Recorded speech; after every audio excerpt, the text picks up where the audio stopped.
Deus é tão perfeito que as coisas vão se casando, né? Porque daí eu fui percebendo nas casas das pessoas o quanto aquilo fazia bem para as pessoas. E isso também me deixava bem, porque eu saía de lá satisfeita, né? Feliz, trabalho bem feito, né? E aí eu fui entendendo isso, do princípio de Deus para a ordem, né? Que desde o início, né? Quando a gente vê, né? Tudo era caos. Né? Ele que trouxe a ordem, então a ordem vem dele. Então, por isso que é algo tão gostoso, né? A gente vê assim no dia a dia, quando a pessoa faz uma faxina, uma limpeza na casa. Aquilo te dá uma paz depois, quando você senta na casa limpinha, cheirosa, né? E a organização, ela traz esse sentimento, né? E isso acalma a mente, então você vê os resultados dela. Então, assim, eu sou apaixonada por esse tema. E entendendo por essa perspectiva bíblica, teológica até, e eu acho que a vida encontra sentido quando a gente encontra o fundamento das coisas, e a ordem é um fundamento, é um princípio de Deus, né? Deus começou tudo colocando as coisas em ordem, e eu acho interessante porque na nossa cabeça tem a ideia assim, primeiro eu preciso ter as coisas para depois organizá-las. Uhum. E quando a gente olha para o Gênesis, Deus primeiro organiza para depois preencher, né? Primeiro ele coloca em ordem, ele começa a separar as águas de cima das águas de baixo, separar o dia da noite, as águas de cima das águas de baixo, depois ele separa a porção seca da porção molhada. Depois que ele separou, que ele organizou, aí ele começa a preencher.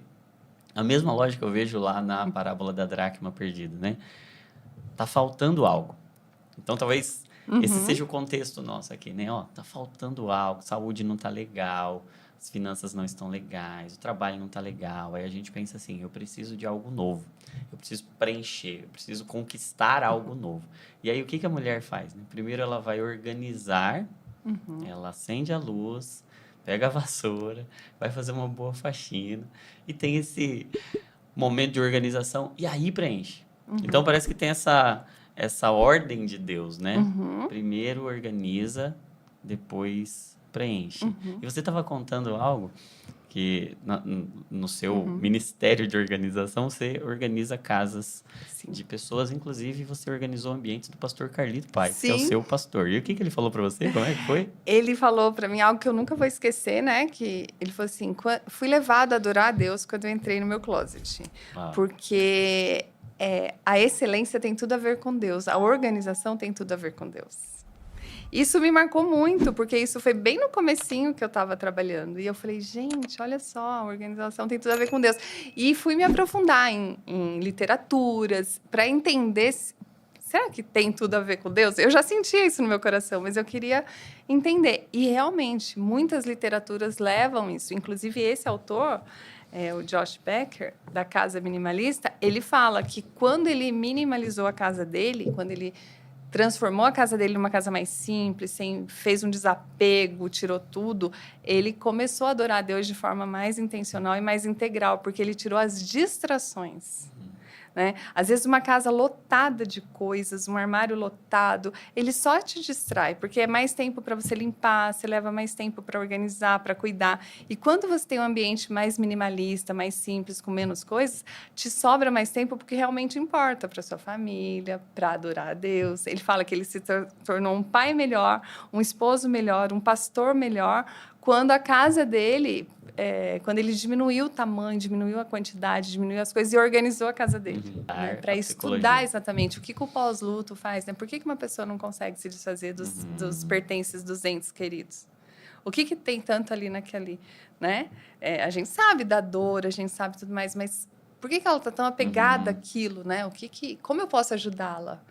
E eu fiz uma cliente de pós-luto que o marido dela tinha falecido fazia 11 anos. Eles tinham um closet separado. Ela simplesmente passou a chave, trancou. E aí, quando ela me contratou, fazia 11 anos. Eu cheguei lá, tipo, o paletó estava pendurado atrás da porta, a carteira com dinheiro, estava tudo lá. 11 anos depois. Ela não tinha conseguido mexer em nada. Ela não tinha conseguido mexer em nada.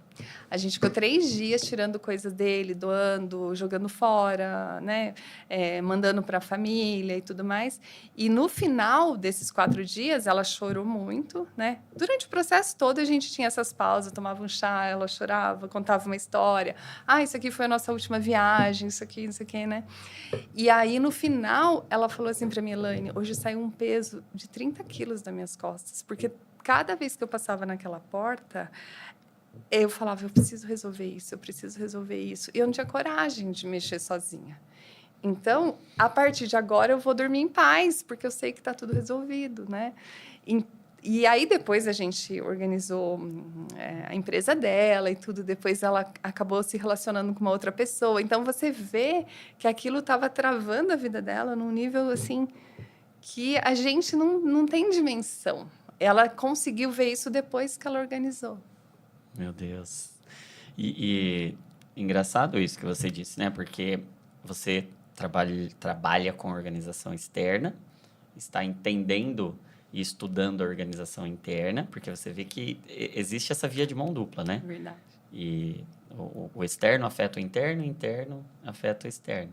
Você está entendendo essa integridade do ser, né? E entrando dentro dessa integridade do ser, olhar para um transtorno, por exemplo, de acumulação, que tem características obsessivo-compulsivas ali, você entender que aquele exterior revela um interior.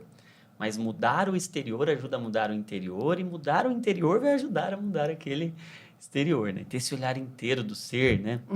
Ver o ser humano de forma integral, ver o ser humano de forma conectada, que tudo tá relacionado. Que é como Deus nos vê, né? Eu acho interessante como Provérbios nos traz essa relação. Provérbios 15, 13, que o coração alegre, ou seja, o que está fora, o que está dentro, né? O coração alegre formoseia o rosto.